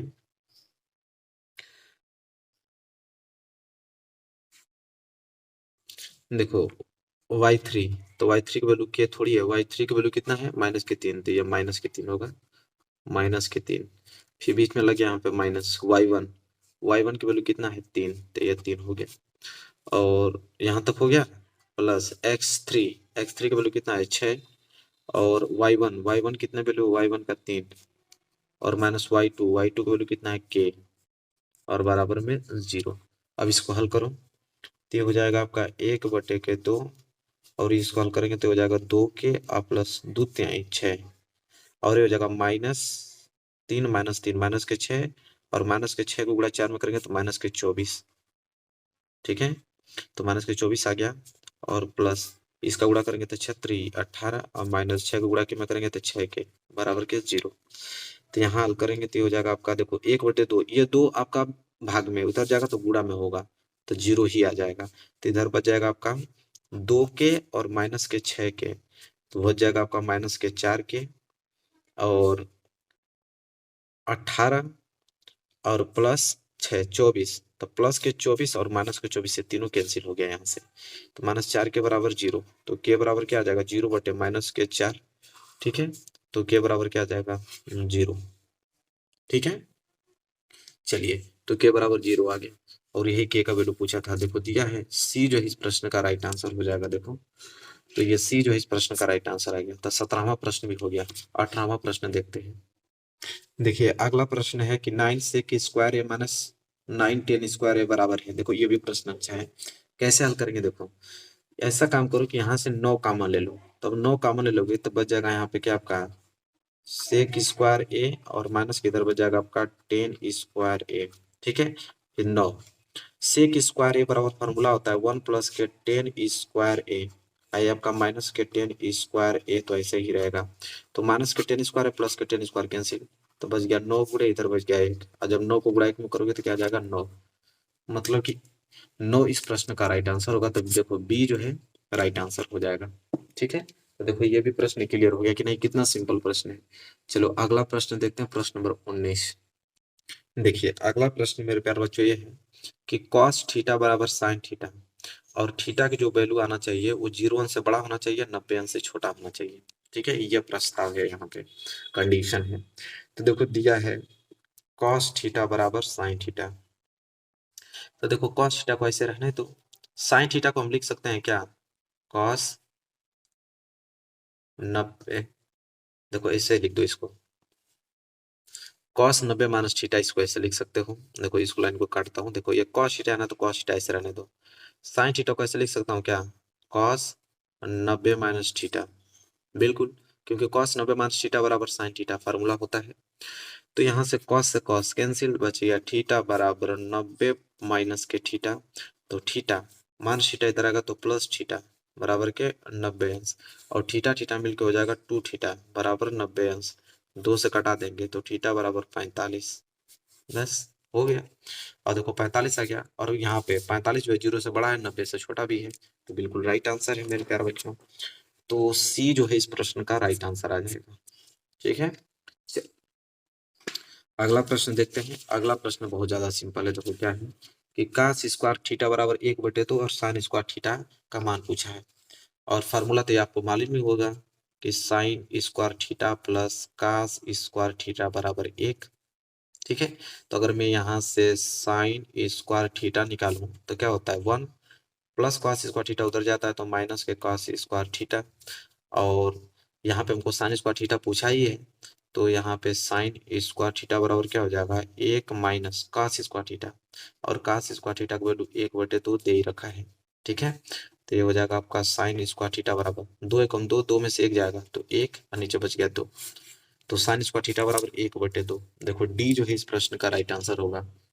तो देख पा रहे हो ना कितना सिंपल सिंपल प्रश्न है। तो मेरे प्यारे बच्चों देखो 20 ऑब्जेक्टिव हमने मोस्ट इंपोर्टेंट क्वेश्चन आप लोगों को कराया। अगर इतना आप लोगों को याद है तो ऑब्जेक्टिव में एक भी प्रश्न दिक्कत नहीं होगा, बस इन प्रश्नों को अच्छे से तैयार कर लो। पहला प्रश्न देखो, लेकिन वीडियो को लाइक कर दो, चैनल पर ना तो चैनल को सब्सक्राइब कर लो। पहला प्रश्न, सिद्ध कीजिए कि करड़ी में 2, करड़ी में 5, करड़ी में 7 एक अपरिमेय संख्या है। देखो एनसीईआरटी आपकी लागू हुई है 2019 से, 2019, 2020, 2022 तीनों जब से लागू हुई है एनसीईआरटी, ये प्रश्न लगातार बनते आए हुए हैं और लगातार बनेंगे भी, एक इसमें कोई दो राय नहीं है। तो सिद्ध करना है करड़ी में 2, करड़ी में 5, करड़ी में 7 एक अपरिमेय संख्या है। ये पहली पॉइंट आपको आना चाहिए। ठीक है, देखो एक सिद्ध करना जान जाओगे ना, उसी बेस पे सब है, बस एक सिद्ध करना जान जाओगे तो उसी बेस पे तीनों कर दोगे। ठीक है, तो रूल आपको याद करना है सिर्फ एक का, अप्लाई करना है सब में। दूसरा है कि सिद्ध कीजिए कि 3 प्लस करड़ी में 2, 5 प्लस करड़ी में 3, 2 माइनस करड़ी में 5 एक अपरिमेय संख्या है। एक तो आपको सिंपल सिंपल आएगा, एक आपका डबल डबल आता है, जैसे 3 प्लस करड़ी में 2, 5 प्लस करड़ी में 3, 2 माइनस करड़ी में 5 एक अपरिमेय संख्या है। तो दोनों के एक एक तरीका सीख लेना कि इस प्रकार के कैसे हम लोग सिद्ध करते हैं, और इस प्रकार दोनों मिक्स आ जाएगा तो किस प्रकार सिद्ध करेंगे, दोनों रूल आपको मालूम चाहिए। हालांकि मैं कराऊंगा कल से आप लोगों को पूरा रेगुलर वीडियो कल से देखना प्रारंभ कीजिएगा, जितना क्वेश्चन आज की वीडियो में बताऊंगा सब कुछ कराने वाला हूं कल। लेकिन आप लोग पहले इसको नोट करो, नोट करके कमेंट करके कहो कि सर हमने कॉपी में सारे क्वेश्चन नोट कर लिया है और किस क्वेश्चन हमने अपने से भी सॉल्व किया है, कमेंट करना है सभी बच्चों को। देखो तीसरा प्रश्न क्या है, अब मैं पढ़ता जाता हूं, आप लोग नोट करते चलो। तीसरा प्रश्न, संख्याओं 1656 और 4025 का मसा यूक्लिड भाजन प्रमेयिका द्वारा ज्ञात कीजिए। अब देखिए रटना नहीं है कि 1656 और 4025 का मसा कैसे ज्ञात करेंगे यूक्लिड भाजन प्रमेयिका द्वारा, आपको कंसेप्ट समझना है। दुनिया का कोई भी सवाल 2 अंक दे देगा, उसका तरीका क्या होता है, कैसे मसा निकालते हैं यूक्लिड भाजन प्रमेयिका द्वारा, ये तरीका सीखना है। और देखो एक प्रश्न आया था 135 और 225 का मसा यूक्लिड भाजन प्रमेयिका द्वारा, तो ये दोनों प्रश्न याद कर लेना। एक तो 1656 4025 का मसा और एक 135 और 225 का, मतलब 2 क्वेश्चन एक ही में है, ठीक है, तो दोनों अलग अलग कर लेना। चलो अगला प्रश्न देखो, प्रश्न नंबर नेक्स्ट जो है बहुत ज्यादा इंपॉर्टेंट है, और इस प्रकार के प्रश्न तो हमेशा बनते हैं, सबको मालूम है कि यहाँ पे एचसीएफ दिया है, लिखा है कि दिया है एचसीएफ 252 और 594 का 18, ज्ञात कीजिए एलसीएम, मतलब इन्हीं दोनों का एलसीएम ज्ञात करना है। 2 संख्याओं का एचसीएफ दिया है और एलसीएम पूछ रहा है इन दोनों संख्याओं का, ठीक है। तो एक सूत्र होता है पहली संख्या गुणे दूसरी संख्या बराबर एलसीएम गुणे एचसीएफ, उसी सूत्र पे सारे क्वेश्चंस लगते हैं, नोट कर लो, घर पे लगा लेना, ठीक है। अन्यथा कल से वीडियोस देखना प्रारंभ कर लेना, इसका पूरा नोट्स बना लेना, मैं कराऊंगा, ठीक है। देखो अगला प्रश्न क्या है, के किस मान के लिए निम्न युगपत समीकरण 3x + y = 1 तथा 2k - 1x + k - 1y = 2k + 1 का कोई हल नहीं है। अब देखो यहाँ पे 2 समीकरण दिया है, एक समीकरण यह और एक समीकरण यह, कह रहा है कि कोई हल नहीं है, तो उस कंडीशन में के का मान क्या होगा, ठीक है, तो ये पूछ रहा है। तो 2 रेखाएं, जब 2 रेखाओं की 3 ही कंडीशन होता है, या तो काटेंगी या तो संपाती होती है या तो समांतर होती है, ठीक है। इसको नोट कर लो, कर लोगे, ठीक है, मैं कल करा दूंगा आप लोगों को इस प्रश्न को, नोट करके ईमानदारी से, और घर पे जितना हो सके उतना क्वेश्चन करो, और जो बच जा रहा है वो कल से जब मैं सीरीज स्टार्ट करूंगा इसको हल करने के लिए, तो उसी सीरीज में से देख देख के सारे क्वेश्चन समझ लेना, लेकिन जितना हो सके पहले अपने करो, ठीक है। अगला प्रश्न नोट करो, कह रहा है के किस मान के लिए समीकरण 2x² - k और x - 1 = 0 के मूल बराबर होंगे। अब इसके मूल बराबर है, मूल बराबर मतलब विविध कर 0 के बराबर होगा, मतलब b² - 4ac 0 के बराबर होगा, और यहाँ से abc का वैल्यू निकाल लो और वहां से k का वैल्यू निकाल लोगे तुरंत, ठीक है। तो ये क्वेश्चन बहुत ज्यादा इंपॉर्टेंट है। चलो अगला प्रश्न देखते हैं। देखो अगला प्रश्न ये बोल रहा है कि यदि किसी त्रिभुज की एक भुजा के समांतर अन्य 2 भुजाओं को भिन्न भिन्न बिंदुओं पर प्रतिच्छेद करने के लिए एक रेखा खींची जाए, तो सिद्ध कीजिए कि वह अन्य 2 भुजाओं को एक ही अनुपात में विभाजित करता है। अब ये कहना क्या चाह रहा है, जैसे कह रहा है कि कोई एक त्रिभुज है, ठीक है, किसी एक त्रिभुज के किसी एक भुजा के समानांतर हमने एक रेखा खींच दिया। अब ये रेखा क्या कि इन 2 भुजाओं को अन्य 2 बिंदुओं पर विभाजित करा, देखिए यह और यह, और कह रहा है कि यह समान अनुपात में विभाजित करता है, मतलब इसके बटे में इतना और इसके बटे में इतना, ये बराबर होते हैं, ठीक है, सिद्ध कीजिए, यही बोल रहा है। ये त्रिभुज चैप्टर से प्रमेय लिया गया है, जो कि बहुत इंपॉर्टेंट है। प्रमेय तो हमेशा पूछा जाता है, इस बार भी पूछा जाएगा, तैयार रख लेना इसको, ठीक है। अगला प्रश्न देखो क्या है, कह रहा है कि द्विघात समीकरण 9x² - के 6x + 1 = 0 का विविधकर ज्ञात कीजिए और फिर मूलों की प्रकृति ज्ञात कीजिए। तब विविधकर मतलब d का वैल्यू, d = b² - 4ac, वहां से आप d का वैल्यू ज्ञात कर लो, और मूलों की प्रकृति आपको मालूम है कि अगर d 0 के बराबर होगा तो 2 समान वास्तविक मूल होगा, d अगर 0 से बड़ा होगा तो 2 अलग अलग वास्तविक मूल होगा, d अगर 0 से छोटा होगा तो कोई वास्तविक मूल नहीं होगा, जानते हो। चलो अगला प्रश्न देखो, अगला प्रश्न क्या है, देखो ये प्रश्न सबसे ज्यादा इंपॉर्टेंट है कि एक नाव जो है स्थिर जल में उसकी चाल है 5 किलोमीटर प्रति घंटा और 12 किलोमीटर धारा के प्रतिकूल जाने में वही दूरी धारा के अनुकूल जाने की अपेक्षा 1 घंटा अधिक समय लेती है, और धारा की चाल पूछ रहा है। तो धारा के अनुकूल चाल, धारा के प्रतिकूल चाल सबको मालूम है, ठीक है। यहाँ से आप लोग इसको लगा लेना, हालांकि मैं कल इसको करा दूंगा, पहले आप लोग इसको कॉपी में नोट करो और खोजो, अगर मिल जा रहा है तो इसको सॉल्व करो, नहीं मिल रहा है तो कल तो मैं हूँ, ठीक है, इसको सॉल्व करने के लिए। अगला प्रश्न नोट करो, देखो अगला प्रश्न है यहाँ पे द्विघात समीकरण से, समीकरण दिया है x - 1/x = 3, और कह रहा है कि x का वैल्यू 0 नहीं आना चाहिए, मूल ज्ञात कीजिए। मूल का मतलब ये होता है कि जो x का वैल्यू लास्ट में आएगा वही मूल कहलाता है। तो अब इसको फाइंड करना पड़ेगा, यहाँ पे एलसीएम मान लो, इसको हल करना चालू कर दो, ठीक है। लास्ट में आप लोगों को या तो गुणनखंड विधि से हल करना है, या तो पूर्ववर्ग विधि से, या द्विघाती सूत्र से इसको हल करके लास्ट में मूल ज्ञात कर लोगे, ठीक है। चलो अगला प्रश्न नोट करो, ये प्रश्न बहुत ज्यादा इंपॉर्टेंट है, ये आप लोगों का पृष्ठीय क्षेत्रफल और आयतन चैप्टर से लिया गया है, जो कि बहुत ज्यादा इंपॉर्टेंट है कि एक ठोस एक शंकु के आकार का है, कोई एक ठोस है जो कि शंकु के आकार का है, जो एक समान आधार त्रिज्या के अर्धगोला पर क्या अध्यारोपित है। यदि अर्धगोला का जो वक्र पृष्ठ है वो शंकु के वक्र पृष्ठ समान हो, मतलब अर्धगोला का वक्र पृष्ठ और शंकु का वक्र पृष्ठ दोनों समान हो तो शंकु की त्रिज्या और ऊंचाई का अनुपात पूछ रहा है। ठीक है, बहुत ज्यादा इंपॉर्टेंट है। पृष्ठीय क्षेत्रफल आयतन में जाओगे तुरंत ये क्वेश्चन मिल जाएगा, हल देख लेना। ठीक है, नहीं अगर समझ में आएगा तो कल तो मैं पूरा कराऊंगा तो वहां से आप लोग समझ लेना, लेकिन कोशिश ये करो कि अपने तरीके से कर लो इसको। ठीक है, अच्छा रहेगा। अब मैं भी बताऊंगा, मेरा भी समझ लेना तो और रिवाइज हो जाएगा। ठीक है, मैथ की मतलब कि प्रैक्टिस प्रैक्टिस जितना करोगे उतना मैथ आपको स्ट्रांग होती जाएगी, और इससे बाहर प्रश्न नहीं आएगा, इस बात की मैं गारंटी दे रहा हूँ आप लोगों की ना। बस आपको प्रैक्टिस करके जानी है। अगला प्रश्न देखो, देखो अगला प्रश्न क्या है कि दो संख्याओं के वर्गों का अंतर 180 है, छोटी संख्या का वर्ग जो है बड़ी संख्या का 8 गुना है, दोनों संख्याएं ज्ञात कीजिए। बहुत ज्यादा सिंपल क्वेश्चन है और इंपॉर्टेंट क्वेश्चन है। ठीक है, नोट कर लो मेरे प्यारे विद्यार्थियों। अगला प्रश्न देखो क्या है कि निम्नांकित समीकरण के युग्म को हल कीजिए। देखिए चाहे जो भी हो, कुछ भी क्वेश्चन छूट जाए, एक क्वेश्चन नहीं छूटना चाहिए, ये तो हर पेपर में 6 नंबर के लिए प्रश्न आता है। ठीक है, समीकरण युग्म को हल करने के लिए मतलब देखिए 2 चर वाले रैखिक समीकरण युग्म में इसको बदलेंगे और फिर तब जाके इसको हल करेंगे। ठीक है, चलो हल करने का तरीका मैं इसको बता दूंगा आप लोगों को, लेकिन इंपॉर्टेंट है, खोज लेना। देखो किस एक्सरसाइज का भी बता देता हूँ, 3.6 एक्सरसाइज 3.6 में जाओगे तो इस प्रकार के प्रश्न मिलेंगे, उसी में कहे कर लेना। ठीक है, चलो देखो अगला प्रश्न क्या है। अगला प्रश्न यह है पृष्ठीय क्षेत्रफल आयतन से कि 12 सेंटीमीटर और 16 सेंटीमीटर और 20 सेंटीमीटर व्यास वाले धातु के 3 ठोस गोलों को पिघलाकर एक बड़ा ठोस गोला बनाया जाता है, और इस ठोस गोले का व्यास बताइए। अलग अलग 3 यहाँ पे ठोस गोले हैं और उनको पिघला करके बड़ा ठोस बनाना है गोला, और उस गोले का व्यास पूछा है। तो तीनों का आयतन इस बड़े वाले ठोस के आयतन के बराबर होगा, सिंपल फार्मूला लिखोगे आ जाएगा। ठीक है, नोट कर लेना, पृष्ठीय क्षेत्रफल आयतन से है। अगला प्रश्न देखो क्या है कि 10 मीटर ऊंचे भवन के शिखर से एक केबल टावर की शिखर का उन्नयन कोण 60 अंश है। कोई 10 मीटर ऊंचा भवन है और वहां से अगर हम किसी केबल टावर के शिखर का उन्नयन कोण देख रहे हैं तो 60 अंश है, और इसके पाद का अनुमान कोण 45 अंश है। टावर की ऊंचाई पूछा है और कह रहा है कि करड़ी में 3 का वैल्यू आप 1.73 रख सकते हो। सिंपल टॉपिक है, ऊंचाई एवं दूरी से है। ठीक है, जाके खोज लेना, ऊंचाई एवं दूरी पे तुरंत मिल जाएगा आप लोगों को। ठीक है, चलो अगला प्रश्न देखो क्या है। अगला प्रश्न तो भाई हमने ऑलरेडी बता रखा था कि वज्र गुणन विधि, प्रतिस्थापन विधि, विलोपन विधि आना ही चाहिए। बोला है कि निम्नलिखित समीकरण के युग्म को वज्र गुणन विधि से हल कीजिए। अब 2 समीकरण दिया है, इन दोनों समीकरणों को वज्र गुणन विधि से हल करना है, तो साथ ही साथ वज्र गुणन भी आना चाहिए, प्रतिस्थापन भी, विलोपन भी, कोई भी दे सकता है, लेकिन वज्र गुणन सबसे ज्यादातर देता है, इसलिए मैं इस प्रश्न को इंक्लूड किया है। अब बहुत ज्यादा इंपॉर्टेंट है, तीनों विधि आपको याद होनी चाहिए। अगला प्रश्न देखो, देखो अगला प्रश्न बहुत ज्यादा इंपॉर्टेंट है। क्या है प्रश्न उसको देखते हैं। 5 सेंटीमीटर, 6 सेंटीमीटर तथा 6.5 सेंटीमीटर भुजाओं वाले एक त्रिभुज की रचना कीजिए।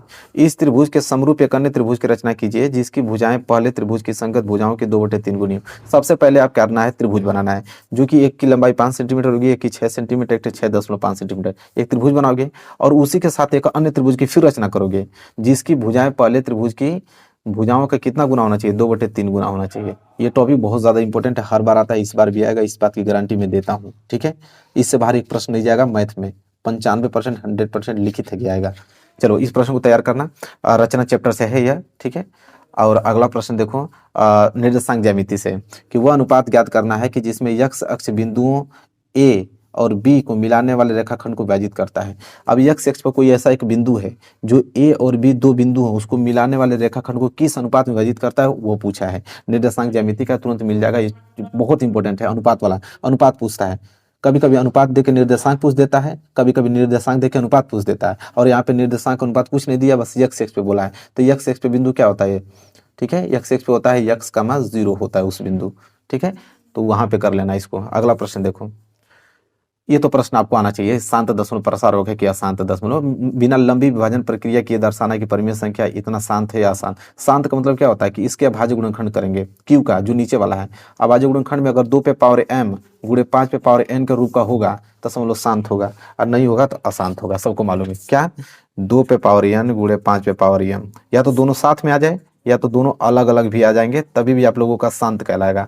इसके अलावा कोई आ गया बीच में, अशांत कहलाएगा। ये तो नियम आप जानते हो। ठीक है, चलो अगला प्रश्न देखो, ये देखो त्रिकोणमिति का छोटा सा है, पूछता हमेशा कि त्रिभुज एबीसी में सिद्ध कीजिए कि जो tan b + c/2 है वो cot a/2 के बराबर होगा। तो सिंपल इसका एल्गोरिथम है, त्रिभुज के तीनों कोण का योग 180 अंश होता है, वहां से b + c निकाला ना रखोगे तो आपको tan 90 - θ cot θ के बराबर आ जाएगा। उस फार्मूले से तुरंत सिद्ध कर लोगे। ठीक है, अगला फॉर्मूला देखो, अगला क्वेश्चन बहुत, ये वाला प्रश्न बहुत ज्यादा इंपॉर्टेंट है कि यदि बिंदु a, 0, 0, b और a, 1 संरेख हो। संरेख होने का मतलब कि तीनों एक ही रेखा में हो, उस समय त्रिभुज का क्षेत्रफल 0 के बराबर होता है। तो सिद्ध करना है कि 1/a + 1/b = 1। तो तीनों बिंदु को देखो, x1, y1, x2, y2, x3, y3 मान लो, और त्रिभुज का क्षेत्रफल 0 के बराबर कर दो और वैल्यू रखो, ये आपको लास्ट में मिल जाएगा। ठीक है, देखो अगला अगला बहुत इंपॉर्टेंट है रचना चैप्टर से कि 7.8 सेंटीमीटर लंबी रेखा को 3.4 के अनुपात में अंत विभाजित कीजिए, रचना का औचित्य भी दीजिए। वेरी मोस्ट इंपॉर्टेंट है। एक रेखा पहले आपको खींचना है 7.8 सेंटीमीटर का, ठीक है, और इसको 3/4 के अनुपात में विभाजित करना। सबसे पहले एक न्यून कोण बनाएंगे, फिर इस तरह आपको काटते हैं, फिर मिलाते हैं। इसका नियम होता है, आप लोग जानते भी हो, जो लोग पढ़े होंगे वो तुरंत कर लेंगे, जो नहीं पढ़े होंगे वो कल कर लेंगे। ठीक है, मैं कराऊंगा। तो अगला प्रश्न नोट करो जो कि इंपॉर्टेंट है, जो कि करके आना है आप लोगों को। जांच कीजिए कि द्विघात समीकरण जो 3/4 x square minus 8x plus 3 बराबर 0 के मूल वास्तविक हैं। यदि ऐसा है तो मूलों को भी ज्ञात कीजिए। वास्तविक कब होगा? वास्तविक कब होगा? जब इसका विभेद कर निकालोगे। या तो डी के वैल्यू 0 आ जाए तब तो वास्तविक होगा, या तो डी के वैल्यू 0 से बड़ा हो जाए तब तो वास्तविक होगा। तो अगर वास्तविक होगा तो डी बराबर बी स्क्वायर माइनस 4ac, इस वाले फॉर्मूले से आप लोग मूल ज्ञात कर लेना। मूल कब नहीं निकलेगा? जब डी का वैल्यू 0 से छोटा आ जाए, मतलब ऋणात्मक में अगर वैल्यू आ जाएगा तो उस समय मूल नहीं निकलेगा। ठीक है, चलो अगला प्रश्न देखते हैं। देखो अगला प्रश्न क्या है, जो कि बहुत ज्यादा इंपॉर्टेंट है कि एक खिलौना त्रिज्या 3.5 सेंटीमीटर वाले एक शंकु के आकार का, मतलब एक शंकु के आकार का खिलौना है जिसकी त्रिज्या है 3.5 सेंटीमीटर, जो उसी त्रिज्या वाले एक अर्धगोला पर अध्यारोपित है। मतलब कि एक अर्धगोला है, उसकी भी त्रिज्या 3.5 सेंटीमीटर है, उसी पर वह अध्यारोपित है। ठीक है, जो उसी त्रिज्या वाले एक अर्धगोला पर अध्यारोपित है। इस खिलौने की संपूर्ण ऊंचाई अगर 15.5 सेंटीमीटर है तो इस खिलौने का संपूर्ण पृष्ठीय क्षेत्रफल ज्ञात कीजिए। कहने का मतलब ये चीज है कि देखो एक यहाँ पे अर्धगोला है, यहाँ इस तरह, ठीक है, यहाँ अर्धगोला है, मैं यहाँ बना देता हूँ अर्धगोला, इसी पे एक शंकु अध्यारोपित है। इसकी ऊंचाई पूरा दिया है, इसका त्रिज्या दिया है, संपूर्ण पृष्ठीय क्षेत्रफल पूछ रहा है। ठीक है, तो तुरंत लग जाएगा। ठीक है, आई होप क्लियर हो गया होगा। पृष्ठीय क्षेत्रफल आयतन चैप्टर से लिया गया, बहुत इंपॉर्टेंट है और इसको लगा के आना है आप लोगों को। अगला तो द्विघात समीकरण से है कि समीकरण 1/x + 4 माइनस 1/x - 7 बराबर 11/30 और कह रहा है कि जो x की वैल्यू आएगी न तो -4 आना चाहिए न तो 7 आना चाहिए। हल करके बताइए। तो सिंपल, इसको आप लोग कैलकुलेशन करके हल करना। लास्ट में 3 ही विधि बचेगी, या तो गुणनखंड विधि, या तो आप लोगों को द्विघाती सूत्र विधि, या तो पूर्ववर्ग विधि से तीनों से x का वैल्यू निकाल लेना। ठीक है, और यह प्रश्न तो सबसे ज्यादा IMP, ये तो करके ही जाना है आप लोगों को कि ऋतु धारा के अनुकूल अगर 2 घंटे में 20 किलोमीटर तैर सकती है और धारा के प्रतिकूल 2 घंटे में 4 किलोमीटर तैर सकती है, तो स्थिर जल में उसके तैरने की चाल बताना है और धारा की चाल क्या होगी। तो मोस्ट इंपॉर्टेंट है, कई बार मैंने इस प्रश्न को करा चुका हूँ और प्रैक्टिस हो गई होगी आप लोगों को, और कर भी लेंगे आप लोग। ठीक है, कोई दिक्कत नहीं है, और कल मैं करा भी दूंगा इसको। अगला प्रश्न देखो। अगला प्रश्न, इस प्रकार के प्रश्न को तो हमेशा करना है, इसलिए मैंने बहुत प्रश्न इस प्रकार को लिया है, क्योंकि ये तो 6 नंबर के लिए हमेशा फिक्स रहता है कि निम्न समीकरण युग्म को रैखिक समीकरण युग्म में बदल कर हल कीजिए। ये प्रश्न सबसे ज्यादा इंपॉर्टेंट है, 1-2 बार प्रैक्टिस करके ही जाना आप इसकी। एक बार घर पे लगा लेना, एक बार मैं करा दूंगा, एक बार एग्जाम के टाइम प्रैक्टिस कर लेना, पूरा का पूरा क्लियर हो जाएगा। ठीक है, चलो अगला प्रश्न देखो। अगला प्रश्न क्या है कि एक नाव पुल की ओर आ रही है। देखो ऊंचाई एवं दूरी का सबसे इंपॉर्टेंट यह क्वेश्चन है कि एक नाव पुल की ओर आ रही है, किसी क्षण पुल का उन्नयन कोण 30 अंश देखा गया। नाव के उसी चाल से 4 मिनट चलने के पश्चात पुल का उन्नयन कोण 60 अंश हो गया। नाव की पुल तक पहुंचने में कितना समय लगेगा? देखो क्या हुआ कि एक नाव पुल से जा रही थी, किसी क्षण देखा गया कि उसका उन्नयन कोण 30 अंश है। 4 मिनट जैसे वो आगे बढ़ी तो फिर देखा गया कि उसका उन्नयन कोण 60 अंश है। तो नाव को पुल तक पहुंचने में कितना समय लगा है, यह पूछ रहा है। ठीक है, चलिए अगला प्रश्न देखते हैं। देखो अगला प्रश्न ये है, त्रिभुज से चैप्टर लिया गया। त्रिभुज के क्वेश्चन सबसे ज्यादा इंपॉर्टेंट है और इस बार तो आने वाले हैं। क्या है कि एक त्रिभुज ABC खींचना है, उसमें BC की लंबाई दी है 6 सेंटीमीटर और AB की लंबाई है 5 सेंटीमीटर, और जो कोण ABC होगा वो 60 अंश है। फिर एक त्रिभुज की रचना करना है जिसकी भुजाएं त्रिभुज ABC की संगत भुजाओं को कितनी 3/4 गुनी हो। ठीक है, वेरी वेरी मोस्ट इंपॉर्टेंट ये क्वेश्चन है, आप लोगों को इसको तैयार करके जाना है, लगा लेना, अन्यथा मैं कल तो इसको सॉल्व कराऊंगा ही कराऊंगा। लेकिन अपने से ईमानदारी से इसको लगाना 1-2 बार। ठीक है, जितना प्रैक्टिस करोगे उतना ही ज्यादा चीजें शार्प होती जाएंगी, क्लियर होती जाएंगी। ठीक है, और एग्जाम में यही सब प्रश्न बनेंगे। ठीक है, और आसानी से आप लोग जितना प्रैक्टिस किए रहोगे उतना अच्छे तरीके से इसको लगा कराओगे। और अगला चैप्टर तो वही सबको मालूम है, सांख्यिकी। सांख्यिकी के 10 नंबर के क्वेश्चन तो आने ही वाले हैं। 10 नंबर के क्वेश्चन इस बार आएंगे सांख्यिकी, या तो माध्य पूछ ले, या तो माध्यिका पूछ ले, या तो आपसे बहुलक पूछ ले। अगला प्रश्न यहाँ पे पूछा है कि निम्नलिखित बारंबारता सारणी से माध्यिका ज्ञात करना है। ठीक है, वर्ग अंतराल आपको दिया है, बारंबारता भी आपको दिया है, सिर्फ माध्यिका का फॉर्मूला लगाना है और आंसर आ जाएगा। ठीक है, तो कल के वीडियो में बता दूंगा आप लोगों को कि माध्यिका कैसे निकालते हैं। चलिए देखिए अगला प्रश्न क्या है। देखिए त्रिकोणमिति का छोटा सा प्रश्न है कि यदि tan a बराबर cot b तो सीध के जी के प्लस b बराबर 90 अंश। बहुत छोटा टॉपिक है। cot b को क्या लिख सकते हो? tan 90 माइनस थीटा अंश लिख सकते हो।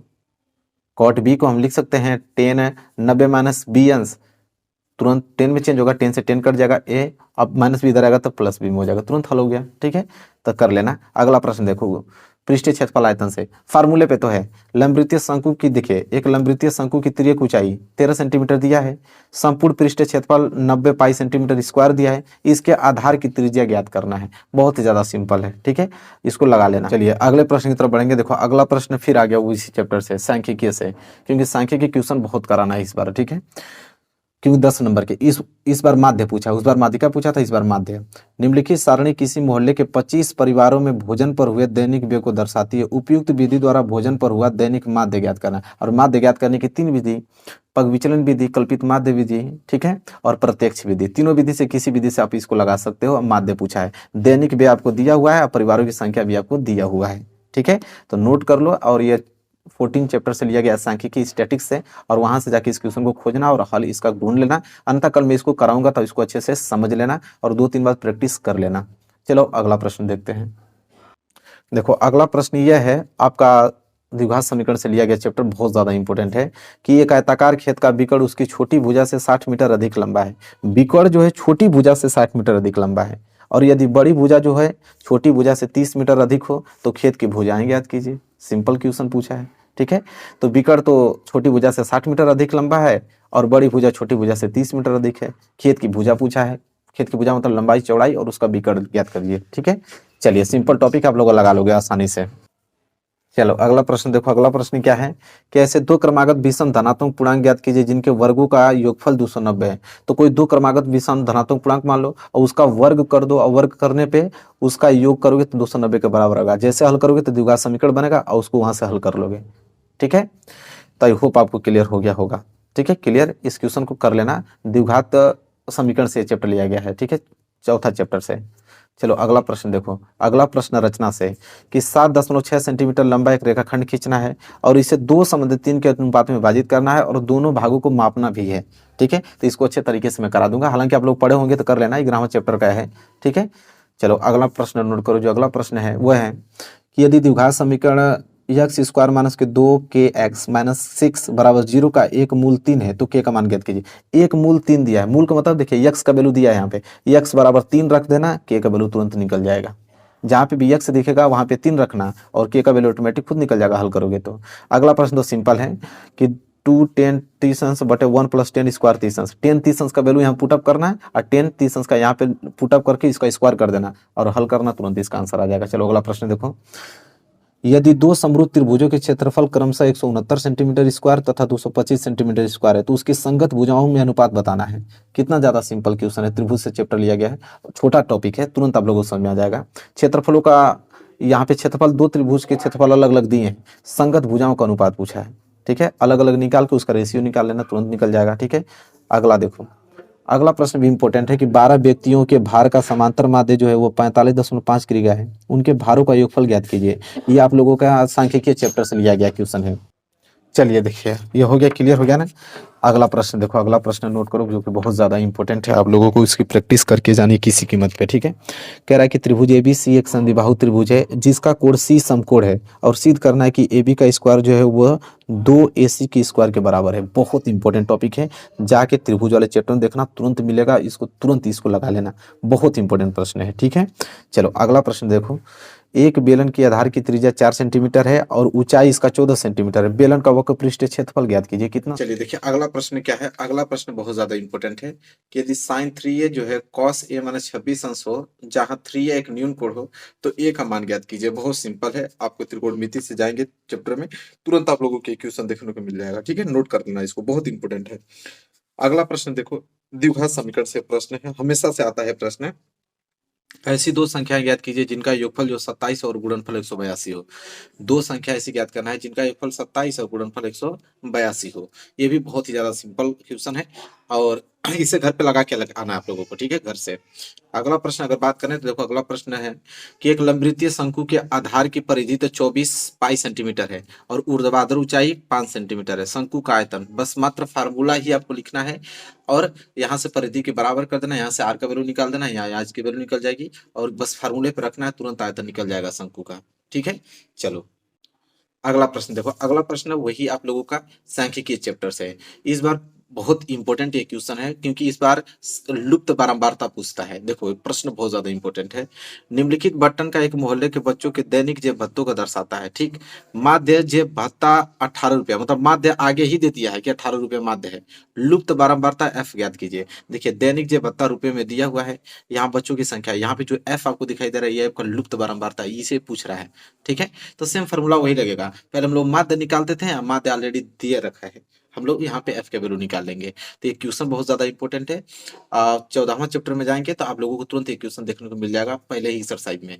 ठीक है, तो इंपॉर्टेंट क्वेश्चन है और इसे नोट करना। चलो अगले प्रश्न की तरफ बढ़ते हैं। तो अगला प्रश्न भी बहुत ही ज्यादा सिंपल है कि दो क्रमागत धनात्मक सम संख्याओं के वर्गों का योगफल 244 है, तो संख्या ज्ञात कीजिए। अगर दो क्रमागत धनात्मक संख्याओं का वर्गों का योगफल अगर 244 तो संख्या कौन सी होंगी। ठीक है, तो ये भी बहुत सिंपल है, द्विघात समीकरण से तुरंत मिल जाएगा। ठीक है, अगला देखो, अगला है कि दो संख्याओं का अंतर 26 और एक संख्या दूसरी संख्या की 3 गुनी है, तो संख्या ज्ञात कीजिए। ये भी बहुत ही सिंपल क्वेश्चन है। ठीक है, ये दो चर वाले रैखिक समीकरण से क्वेश्चन लिया गया है।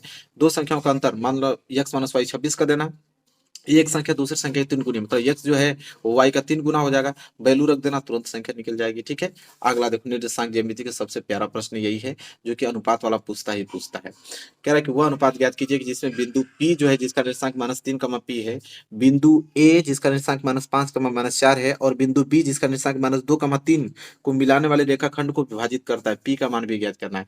पहली बात तो हमें ये जो P है, ये A और B रेखाखंड को किस अनुपात में विभाजित करता है भी बताना है, और ये जो P आपको P जो निर्देशांक छिपा हुआ है, इस P का मान भी याद करना है आप लोगों को। तो बहुत ज्यादा इंपॉर्टेंट क्वेश्चन है, इसको तैयार करके आना है आप लोगों को। हालांकि मैं कराऊंगा कल, देख लेना आप लोग उसको, और अपने से अगर हो जाता है तो बहुत अच्छी बात है। अगला देखो, अगला प्रश्न क्या है कि एक धातु के ठोस गोले की त्रिज्या 3 सेंटीमीटर है। कोई एक धातु ठोस गोले के आकार का है, त्रिज्या 3 सेंटीमीटर है, और इसमें 2.4 सेंटीमीटर व्यास का समान अनुप्रस्थ काट तार खींचा जाता है। तार की लंबाई ज्ञात कीजिए। आप समझिए क्या है, सिंपल है, गोले 3 सेंटीमीटर गोला एक है। ठीक है, और उसको हम लोग क्या करें कि पिघला कर 0.4 सेंटीमीटर व्यास वाले एक तार के रूप में उसको ढालते हैं। तो बताइए कि तार की लंबाई कितनी होगी, कितना मीटर लंबा तार उससे हम बना सकते हैं। सिंपल क्वेश्चन है, उसका आयतन इसके आयतन के बराबर होगा। तार जब भी होगा तो बेलन के रूप में होगा, तो गोले का जो आयतन होगा बेलन के आयतन के बराबर होगा। दोनों का फॉर्मूला बराबर करना, वैल्यू रखना, तुरंत आ जाएगा। चलो अगला प्रश्न देखो। अगला प्रश्न यह है कि यदि बिंदु ए और बिंदु बी और बिंदु सी तीनों के निर्देशांक दिए हैं, ए का निर्देशांक 2,3 है, बी का है 5, के, और सी का है 6,7, संरेख हो, संरेख होने का मतलब एक तीनों एक ही रेखा में हो, तो के का मान ज्ञात कीजिए। तो संरेख होने का मतलब त्रिभुज का क्षेत्रफल 0 के बराबर आता है, त्रिभुज का क्षेत्रफल 0 के बराबर कर देना, वैल्यू रखना, के का वैल्यू निकल जाएगा। ठीक है, अगला प्रश्न वही आप लोगों के सांख्यिकीय से।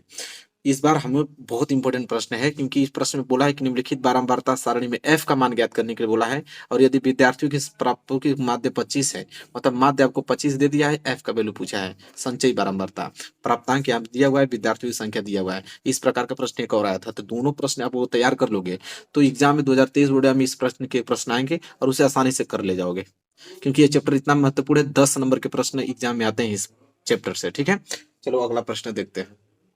अगर अगला प्रश्न की बात करें तो देखो, प्रश्न वही पृष्ठीय क्षेत्रफल आयतन से लिया गया है कि एक लंबवृत्तीय बेलनाकार ठोस के आधार का है और शिखर दोनों अर्ध गोलाकार है। कह रहा है कि एक लंबवृत्तीय बेलन है जो कि ठोस के आधार और शिखर दोनों जो है उसके अर्धगोला है।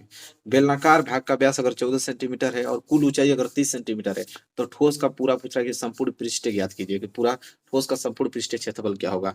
तो प्रश्न बहुत ज्यादा इंपॉर्टेंट है, देखना किताब में ये प्रश्न मिला गया एनसीईआरटी वाला, उसमें ढूंढ लेना, उसको हल कर लेना, अन्यथा मैं इसको कॉल करा दूंगा। ठीक है, अगला प्रश्न की बात करें तो दो अंकों की एक संख्या के अंकों का, बहुत इंपॉर्टेंट प्रश्न, स्टार बना लो इस प्रश्न को, कि दो अंकों की एक संख्या के अंकों का योग 9 है और संख्या के अंकों को परस्पर बदलने से जो प्राप्त संख्या दी गई संख्या से 27 अधिक हो जाती है, तो संख्याएं ज्ञात कीजिए। सिंपल है, ठीक है, लग जाएगा। इस प्रकार के प्रश्न इंपॉर्टेंट मैं बहुत बार करा चुका हूँ, प्रैक्टिस हो गई होगी, कल भी करा दूंगा इसका पूरा सोल्यूशन। अगला देखो, 10 सेंटीमीटर त्रिज्या तथा 6 सेंटीमीटर त्रिज्या के समकेंद्रीय वृत्त खींचिए। बड़े वृत्त की परिधि के किसी बिंदु से छोटे वृत्त पर एक स्पर्श रेखा खींचना है और स्पर्श की लंबाई भी ज्ञात करना है। ये रचना चैप्टर से लिया गया है और बहुत इंपॉर्टेंट है। ठीक है, तो सिंपल है, 10 सेंटीमीटर 6 सेंटीमीटर का एक समकेंद्रीय वृत्त खींच लेना है, जिसका केंद्र एक केंद्र मानना है, 6 सेंटीमीटर का वृत्त खींचना, त्रिज्या 10 सेंटीमीटर, उसी केंद्र से फिर एक वृत्त खींचना, और बाहर कोई एक बिंदु है, ठीक है। कह रहा है कि बड़े वृत्त की परिधि की किसी बिंदु छोटे वृत्त की स्पर्श रेखा खींचना है। बाहर से एक बिंदु से छोटे बड़े वृत्त की परिधि पे एक स्पर्श रेखा खींचना है और स्पर्श की लंबाई भी ज्ञात करना है, तो हो जाएगा। बहुत सिंपल टॉपिक है। लास्ट प्रश्न ये है, इसके बाद कोई प्रश्न पढ़ने की जरूरत नहीं है, यही प्रश्न लास्ट है। इसके बाद इतना ही प्रश्न की प्रैक्टिस करनी है। 7 सेंटीमीटर भुजा के ठोस लकड़ी के घन को छीलकर एक महत्तम गोला बनाया जाता है। छीली हुई लकड़ी का आयतन ज्ञात कीजिए। कोई 7 सेंटीमीटर भुजा का ठोस लकड़ी है, ठीक है, लकड़ी के घन को छीलकर एक छोटा सा गोला बनाया जाता है। तो बताइए जो छिली हुई लकड़ी है उसका आयतन कितना होगा। तो जैसा कि आपने देखा पूरी किताब का हमने आप लोगों को मैथ की इंपॉर्टेंट क्वेश्चन बता दिया, इससे बाहर एग्जाम में नहीं आएगा। मतलब इतना अगर क्वेश्चन आप करना जान गए हो तो कोई दुनिया की ताकत आपको फेल नहीं कर सकती है। बस आप प्रैक्टिस करके जानिए इसकी। तो वीडियो को लाइक कर दो, चैनल पर नए तो चैनल को सब्सक्राइब करके बेल आइकन को प्रेस कर लो। मिलेंगे प्यारे से नेक्स्ट वीडियो में, तब तक के लिए धन्यवाद।